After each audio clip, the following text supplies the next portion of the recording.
This is part 2 of the video. This one deals with the leg pads. For those of you that are familiar with me, this is the DNR LG55. I've had these guys since 1980 or 1981. It's a great pad. It's a 31-inch pad. Hopefully you're able to see the label where it says 31. I would say Daigneault Roland, but I'm sure I'm going to botch the French pronunciation and probably get Joey pissed off at me. So just call them DNRs. It's a great pad. I bought them for 400 bucks. Here we are in 2016, so obviously I've gotten my money out of them. They are still in very playable condition.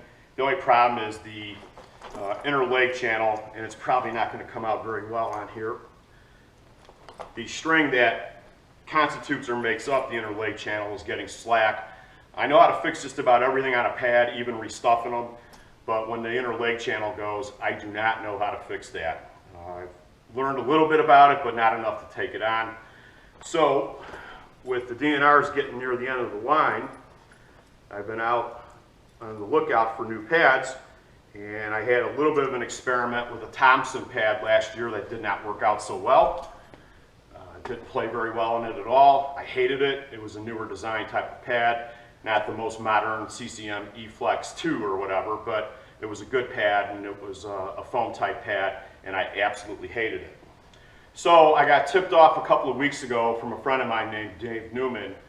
Dave is a former pro goalie, equipment collector, and he also knows how to build just about everything from the ground up in terms of our gear, or at least fix it. So Dave tipped me off that a pair of Jofas were up on eBay. I looked into them, and presto changeo, a few minutes later I ended up buying them. I bought them for 200 bucks, which was actually a steal. The last ones I had bidded on got up to about 900, and that's when I pulled the plug on it because that was just too much, and I just don't play often enough to justify that. So these came along. They were advertised as a 31, but they're actually a 32. I know that they are a Jofa Bourdon because it says Jofa on the front, although on the knee roll and on the video it's a little bit faded, so you're probably not going to be able to see it that well. On the outside calf, you have the Jofa stamping or label on it. My understanding is that Jofa bought Bourdon sometime in the mid-1980s when Mr. and Mrs. Bourdon went through a divorce. She got the company, continued to make pads for a while, but she just did them under the Jofa name. The pad is a great pad. I am very happy with it, even though I played terribly on Friday. That was my first time out with them. The pad is essentially brand new. I think it's been sitting in somebody's basement for quite some time. And other than some dirt marks on the inside of them, they're brand new. The straps are brand new. The edges of the straps, again, it probably won't come out very well in the video. The edges are still sharp. Excuse me. The holes where they buckle, they are still intact. These couldn't have been worn more than a handful of times. We know it's a Bourdon because of a pen mark, and Ray probably knows this.